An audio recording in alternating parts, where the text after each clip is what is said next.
चलिए आज हम लोग एक नया चैप्टर पढ़ेंगे।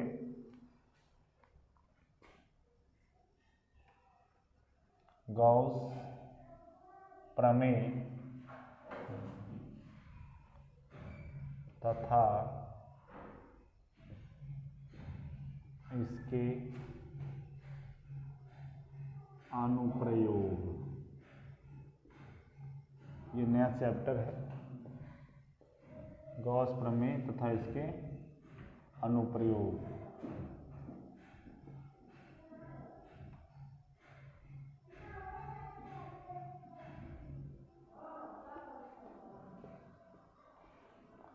अब गॉस ने कौन सा प्रमेय दिया, इसको पढ़ने से पहले हमें एक चीज और जानना पड़ेगा।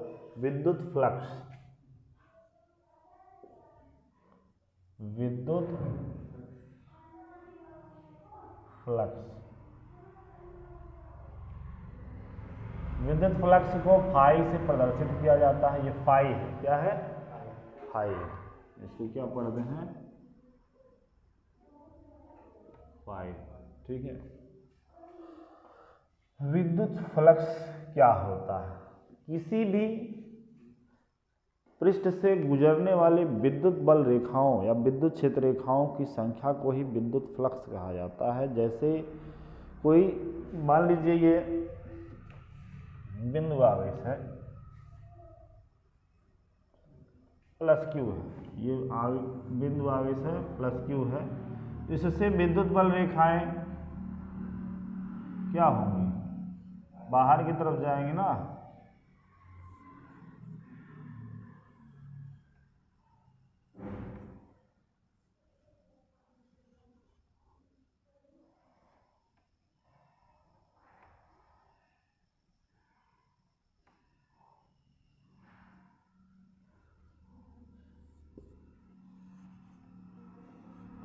विद्युत बल रेखाएं बाहर की तरफ जाएंगे।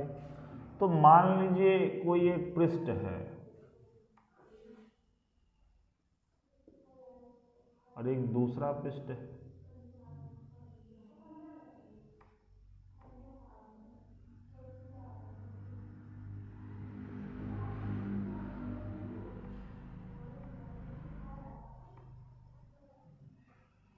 ये पृष्ठ S1 है, ये पृष्ठ S2। अब देखिए विद्युत बल रेखाएं ये बिंदु आवेश से प्लस आवेश से निकल रही हैं, ठीक है। तो ये पृष्ठ है। अब इस पृष्ठ से कितनी बल रेखाएं निकली हैं? 1 2 3 4 5, और दूसरे वाले पृष्ठ से 1 2 3। तो किसी भी पृष्ठ से होकर गुजरने वाली जो विद्युत बल रेखाएं हैं उनकी संख्या को ही क्या कहा जाता है? विद्युत फ्लक्स कहा जाता है। तो नजदीक जो है, जो आवेश के पास वाला पृष्ठ है, उससे होकर ज्यादा विद्युत बल रेखाएं निकल रही हैं और दूर वाले सतह से कम विद्युत बल रेखाएं निकल रही हैं। तो इसके फ्लक्स का मान ज्यादा होगा, इसके फ्लक्स का मान कम होगा। मान लीजिए इससे होकर गुजरने वाला फ्लक्स φ1 है और इससे होकर गुजरने वाला फ्लक्स φ2 है। तो φ1 का मान φ2 से ज्यादा होगा। मतलब जो आवेश के पास वाला पृष्ठ होगा उससे ज्यादा विद्युत बल रेखाएं निकलेंगी और जो दूर वाला पृष्ठ होगा उससे कम विद्युत बल रेखाएं निकलेंगी, ठीक है। तो इसलिए उसका फ्लक्स ज्यादा होगा पास वाले का, दूर वाले का कम होगा।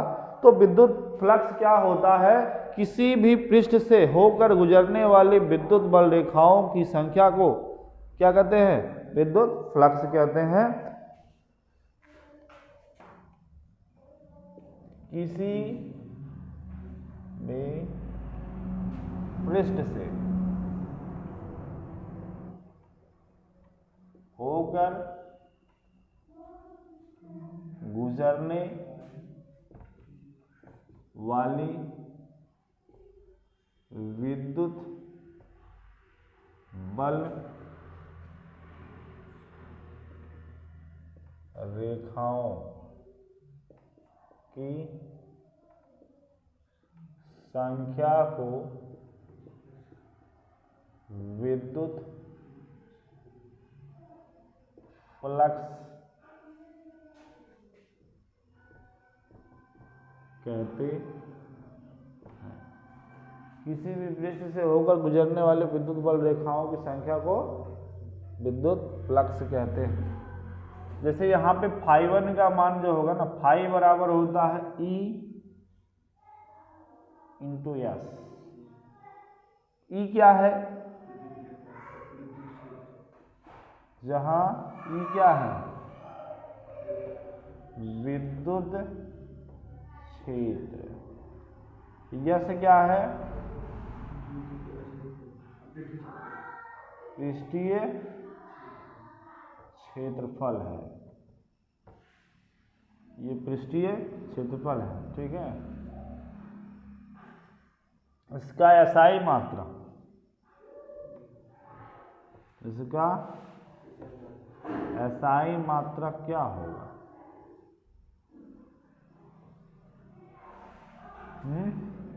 न्यूटन मीटर स्क्वायर प्रति कूलम, न्यूटन मीटर स्क्वायर प्रति कूलम।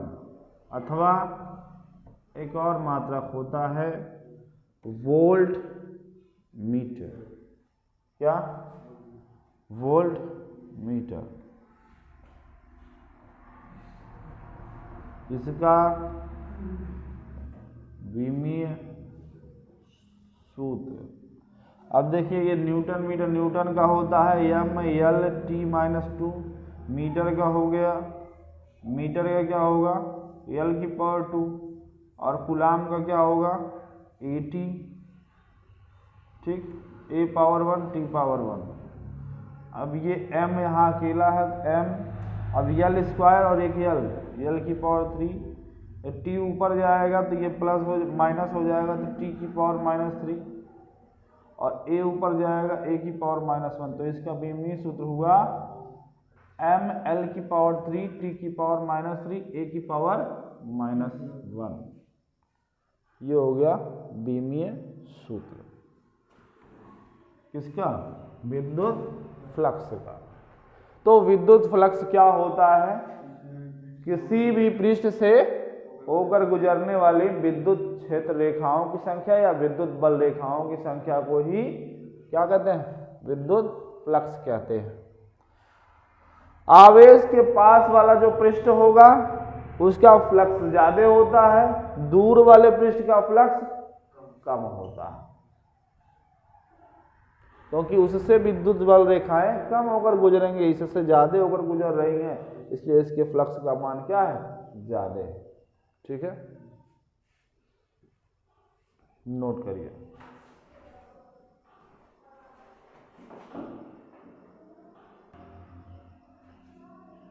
अच्छा, इसमें ये लिख लीजिएगा, यह एक अदिश राशि है। विद्युत फ्लक्स कैसी राशि है, विद्युत फ्लक्स अदिश राशि है। ठीक है,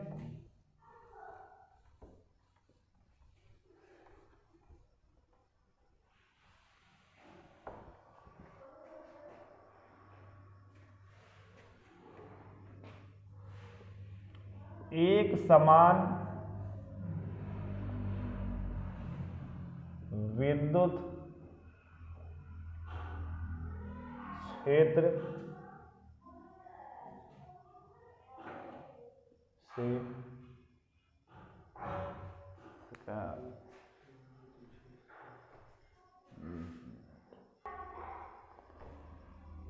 एक समान विद्युत क्षेत्र के कारण विद्युत फ्लक्स, ये हेडिंग है, एक समान विद्युत क्षेत्र के कारण विद्युत फ्लक्स। जैसे देखिए, ये एक समान विद्युत क्षेत्र है,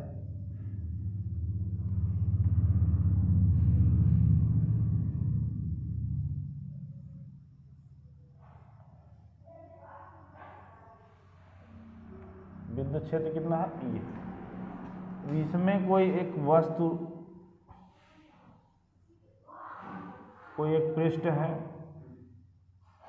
ये पृष्ठ सीधा रख दिया गया, ऐसे नहीं रखना है,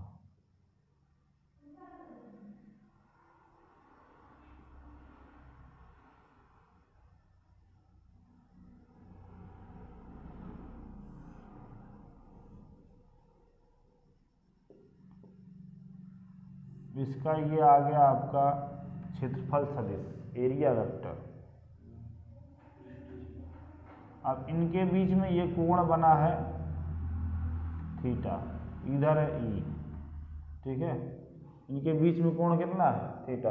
तो जो फ्लक्स होगा ना, फ्लक्स फाई, वो E vector dot x vector होता है, क्योंकि ये अदिश राशि है तो इसमें डॉट लगेगा, और जब डॉट हटता है तो ई एस कॉस थीटा हो जाता है। क्या हो जाता है? ई एस कॉस थीटा, जहां थीटा क्या है, ई व एस के बीच का कोण है, ई और एस के बीच का क्या है, कोण है, ठीक है। अब इसमें कुछ केस बनेंगे। केस नंबर 5, जब पृष्ठ विद्युत क्षेत्र के लंबवत हो, जब पृष्ठ विद्युत क्षेत्र के लंबवत हो,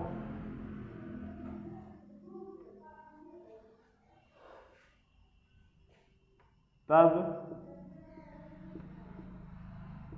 विद्युत फ्लक्स, जब फ्लक्स जो है, जब पृष्ठ विद्युत क्षेत्र के लंबवत हो तब फ्लक्स क्या होगा, देखिए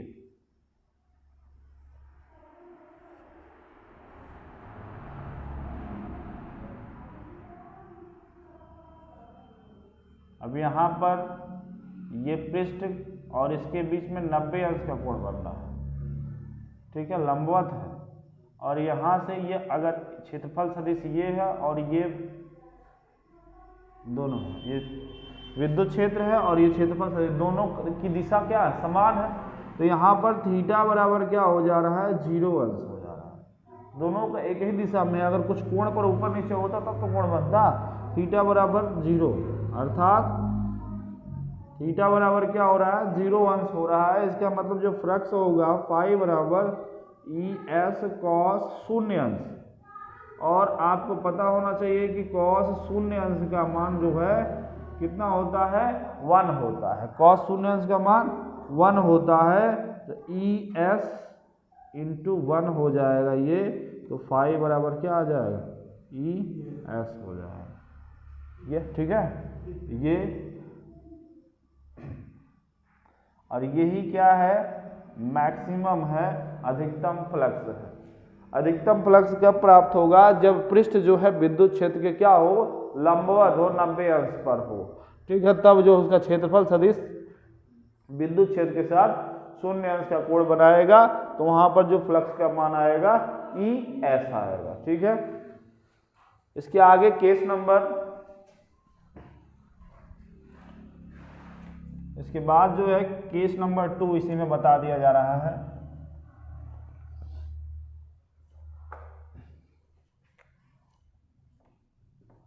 केस 2,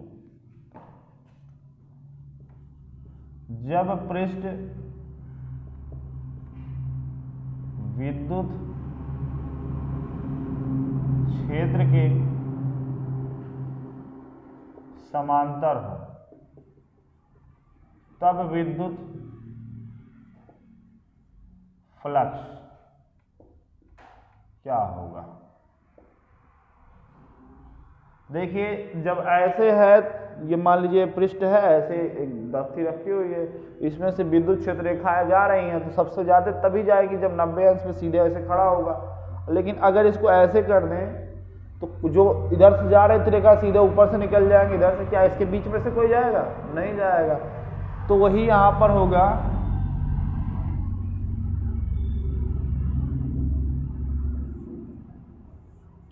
जैसे ये विद्युत क्षेत्र है, अब इसमें हमने किसी पृष्ठ को रख दिया, अब इसका जो एरिया वेक्टर है वो ऊपर की तरफ आएगा यस, और ये विद्युत क्षेत्र है इधर, दोनों के बीच में 90 अंश का कोण बन रहा है। थीटा बराबर कितना हो गया, 90 अंश, ई और एस के बीच में 90 अंश का कोण बन गया। तो फाई बराबर हो जाएगा ई एस कॉस 90 अंश, और आपको पता होना चाहिए कॉस 90 अंश का मान कितना होता है, 0 होता है। तो यहाँ पे जो फ्लक्स आ जाएगा ई एस इंटू 0, मतलब फ्लक्स हो जाएगा 0। फ्लक्स क्या हो जाएगा, 0 हो जाएगा। समझ में आया? ये था एक समान विद्युत क्षेत्र में अगर किसी पृष्ठ को, एक समान विद्युत क्षेत्र के कारण विद्युत फ्लक्स, और उसमें पृष्ठ अगर विद्युत क्षेत्र के लंबवत है तो फ्लक्स का मान एस होगा और वो अधिकतम होगा, मैक्सिमम। और यदि पृष्ठ विद्युत क्षेत्र के समांतर है तो उसमें से कोई भी विद्युत बल रेखाएं उस पृष्ठ से नहीं होकर जाएंगी, ऊपर से निकल जाएंगी और नीचे से निकल जाएंगी। तो यहाँ पर फ्लक्स का मान क्या हो जाएगा, 0 अंश हो जाएगा। ठीक है, ये था एक समान विद्युत क्षेत्र के कारण विद्युत फ्लक्स। अब इसके बाद हम लोग देखेंगे असमान विद्युत क्षेत्र के कारण विद्युत फ्लक्स।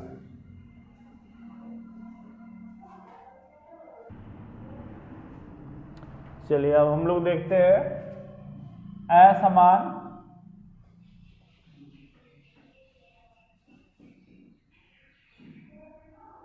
विद्युत क्षेत्र के कारण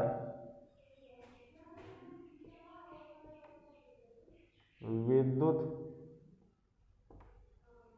फ्लक्स। असमान विद्युत क्षेत्र के कारण विद्युत फ्लक्स। अभी तक हम लोगों ने समान विद्युत क्षेत्र के कारण विद्युत फ्लक्स देखा था, जिसमें जब पृष्ठ विद्युत क्षेत्र के लंबवत था तब जो है विद्युत फ्लक्स का मान अधिकतम ES मिला, और जब पृष्ठ विद्युत क्षेत्र के समांतर हो गया तो उस समय फ्लक्स क्या मिला, न्यूनतम सबसे कम कितना, 0। ठीक, कोई भी विद्युत बल रेखा उसमें से नहीं होकर गुजर रही थी। अब यहाँ पर ये असमान विद्युत क्षेत्र है, कहीं पर विद्युत बल रेखाएं बहुत पास पास हैं, कहीं पर बहुत दूर दूर है, असमान विद्युत क्षेत्र हो गया। अब इसमें कोई मान लीजिए ये पृष्ठ है, इससे विद्युत क्षेत्र बनाना है तो इसका एक छोटा सा भाग कट कर लेंगे, जिसका एरिया वेक्टर इधर मान लीजिए आ गया ds, और ये इधर है विद्युत क्षेत्र, और इनके बीच में कोण बन रहा है थीटा। क्या बन रहा है, थीटा कोण बनाएगा। तो इसके लिए जो फ्लक्स आएगा फाई, समाकलन, यहाँ समाकलन का ये चिन्ह है,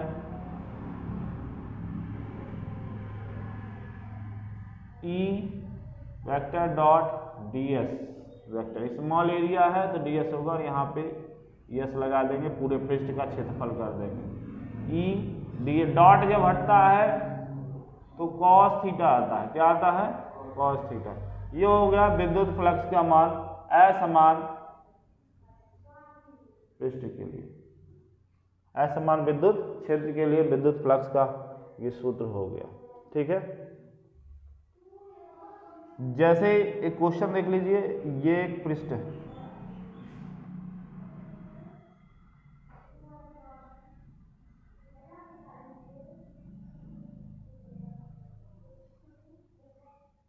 इससे ये विद्युत क्षेत्र जा रहा है E बराबर 5 न्यूटन पर कूलम, और ये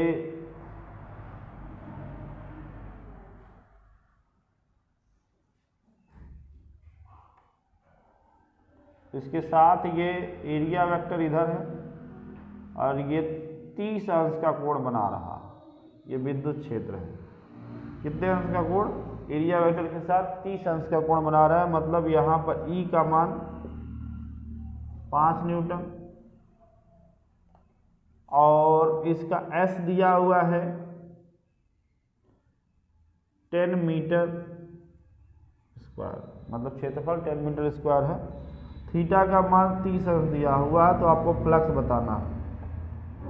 तो फ्लक्स बराबर हो जाएगा ES cos थीटा, E का मान 5, S का मान 10 और cos 30 अंश, 10 × 50, cos 30 अंश का मान होता है कड़ी में 3/2, तो ये भाग देंगे 25 हो जाएगा, तो आंसर आ जाएगा 25 कड़ी में 3 न्यूटन मीटर स्क्वायर प्रति कूलम, न्यूटन मीटर स्क्वायर प्रति कूलम, ये आ गया फ्लक्स। ठीक है, तो इसके आगे अब हम लोग कल देखेंगे गॉस का प्रमेय। गॉस का प्रमेय, अभी विद्युत फ्लक्स को आप एक बार रिवाइज करें।